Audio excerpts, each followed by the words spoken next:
salam sejahtera untuk kita semua dan salam sehat ya Bu ya. Kami baru pulang dari Mesir kemarin dengan kawan-kawan NGO ikut COP. Jadi dari awal kami persiapan pakai masker Pak. Beli di bandara takut nggak ada masker di sana kan. Sampai di Bandara Jeddah itu lihat semua orang tak ada yang pakai masker. Jadi kita jadi orang asing gitu pakai masker. Lama kita jadi orang asing gitu. Orang semua tak ada masker.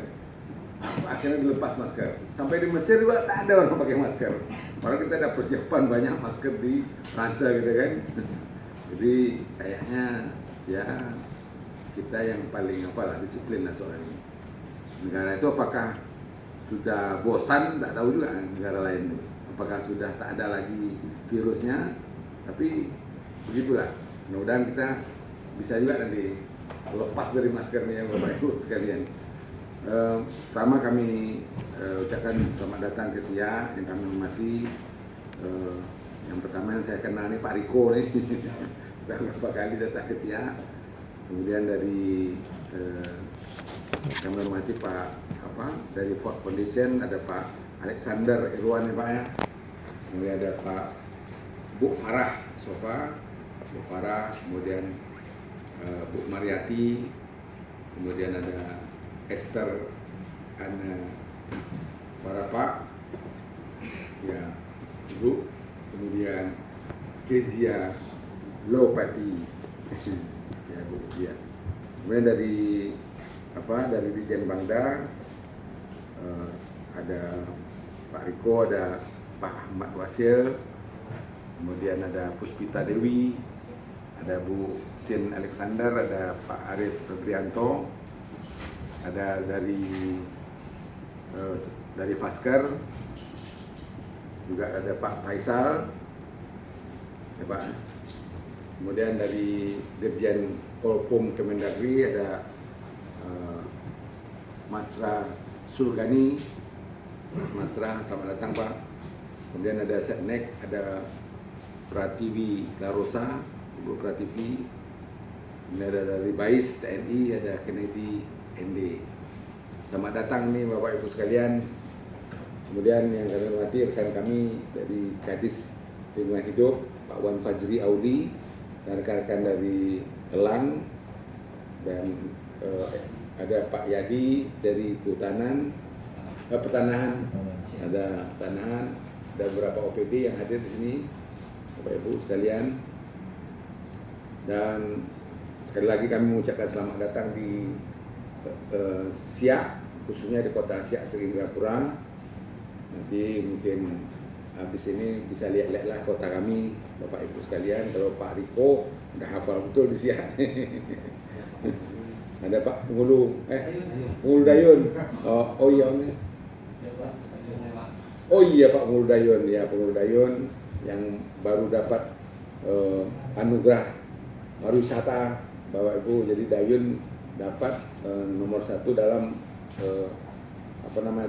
kelembagaan pengelolaan pariwisata desa. Jadi Dayun Kabupaten Siak. Kami mengucapkan terima kasih atas kunjungan Bapak Ibu sekalian, dan tadinya kita meminta Pak Bupati atau Pak Wakil, tapi karena beliau sibuk sekali, banyak acara, kebetulan hari ini persiapan macam-macam untuk bersiap segala macam. Kemudian kami juga akan mengadakan seminar untuk mengajukan pahlawan nasional. Jadi di Siak ini ada 1 pahlawan nasional, Sultan Syarif Qasim II sudah. Jadi Sultan yang ke-12 kalau di Kerajaan Siak. Ini Sultan kedua Kerajaan Siak mau diajukan lagi menjadi pahlawan nasional. Jadi tanggal 13 nanti akan diadakan seminar nasionalnya sebelum kita mengajukan ke provinsi dan ke pusat. Jadi mohon juga dukungan Bapak Ibu sekalian, terutama dari Bapak Kemendagri, dari dari TNI, untuk mudah-mudahan ini pengajuan kami ini bisa diterima. Dan Tengku Buang Asmara ini yang Sultan Siak kedua itu apa namanya itu menumpaskan, kalau membunuh terlalu kejam lah, menumpaskan loji Belanda di Pulau Guntung. Jadi Pulau Guntung ini ujung Sungai Siak. Jadi pada satu saat, ini cerita sedikit nih Bapak Ibu.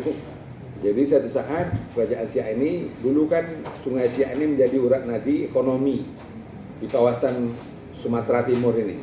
Jadi semua yang dari barat sana itu untuk pasarnya itu melalui Sungai Siak untuk dipasarkan ke Selat Selat Malaka dan langsung ke dunia. Jadi Belanda itu bikin loji di muara Sungai Siak ini.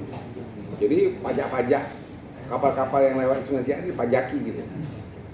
Nah, Sultan Siak kedua itu dia tak senang dengan Belanda ini, sewenang-wenang ini.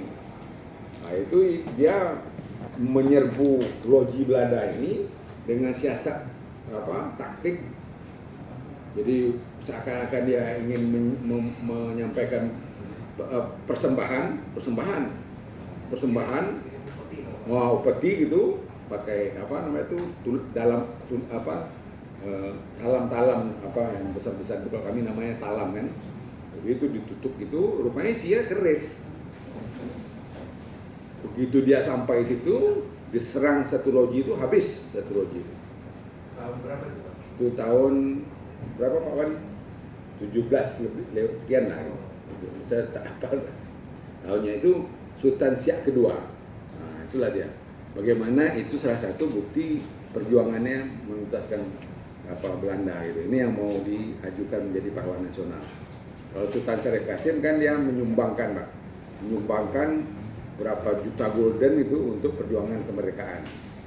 Diserahkan kepada Soekarno untuk biaya kemerdekaan, biaya perjuangan kita. Nah, itu yang sudah menjadi pahlawan nasional kita. Jadi Sultan Siak pertama, ke-12 sorry, Sultan Siak ke-12 sudah menjadi pahlawan nasional. Ini Sultan Siak kedua yang kita usulkan. Demikian Bapak Ibu sekalian, demikian yang pertama kami. Sekali lagi Pak Bupati, Pak Wakil, mohon maaf tak bisa hadir. Saya ditugasi untuk menyambut Bapak Ibu sekalian. Yang pertama kami sampaikan bahwa Siak memang sudah berkomitmen menjadikan kabupaten ini sebagai kabupaten hijau. Pak Riko sudah paham betul. Beberapa langkah sudah kita lakukan, mulai dari penyusunan aturan yang berlaku, regulasinya, mulai dari Pergub sampai ke Perda, sampai ke roadmap-nya, rencana aksi daerahnya, dan kemudian merapikan dokumen-dokumen rencana yang mendukung Siak Hijau itu, seperti RPPLH yang sekarang kawan-kawan Dinas Lingkungan Hidup sedang mengajukan ke provinsi untuk diperdakan. Kami sudah punya dokumennya. Kemudian rencana aksi daerah kelapa sawit berkelanjutan, kemudian rencana pengelolaan ekosistem gambut yang kami lakukan, dan berbagai macam dokumen perencanaan. Nanti setelah dokumen ini semuanya rapi, rencana aksinya kita akan lakukan.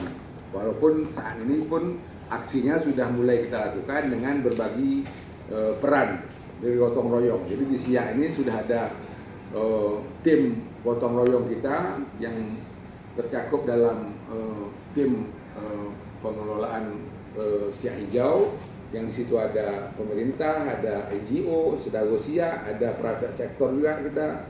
Kemudian kita juga melibatkan pemerintahan kampung seperti Pak Kades tadi. Semua sudah kita rapikan untuk tujuan Siak Hijau. Mungkin itu ya Bapak Ibu sekalian. Kemudian kawan-kawan dari NGO ini, dari Elang, dari Windrock segala macam, ini sudah berbuat aktif bersama-sama kita dalam mencapai tujuan Siak Hijau itu. Jadi selama ini nanti kita memang merapikan dokumen-dokumen itu, tujuan-tujuannya, nanti peran masing-masing ini kita bagi. NGO berbuat apa, kemudian instansi berbuat apa. Nah, ini yang menjadi tugas kita ke depan. Dan setelah kita lihat-lihat, memang untuk mewujudkan Siak Hijau ini kerja berat gitu ya Pak Riko ya. Kerja berat, misalnya untuk sawit berkelanjutan lah. Sawit berkelanjutan saja di Siak ini kan dari 800.000 hektar lebih luas Kabupaten Siak itu 300.000 lebih itu kelapa sawit gitu. Dan hampir 50% itu adalah smallholder punya, masyarakat punya. Jadi perusahaan bisa lah, kalau perusahaan kita suruh harus bersertifikat karena mereka punya sumber daya segala macam, punya kapital yang cukup. Kalau masyarakat gimana?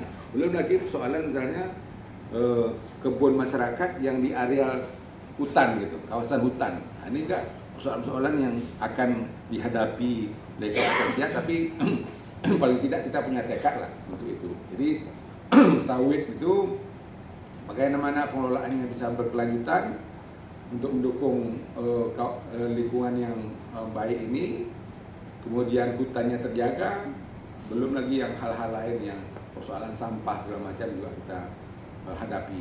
Itulah mungkin ke depan menjadi tantangan kami, Bapak Ibu sekalian. Untuk itu kami persilakan mungkin dari Bapak Ibu ingin menyampaikan acara kita ini kira-kira diarahkan kemana, ya Pak? Siapa dulu? Kami persilakan mungkin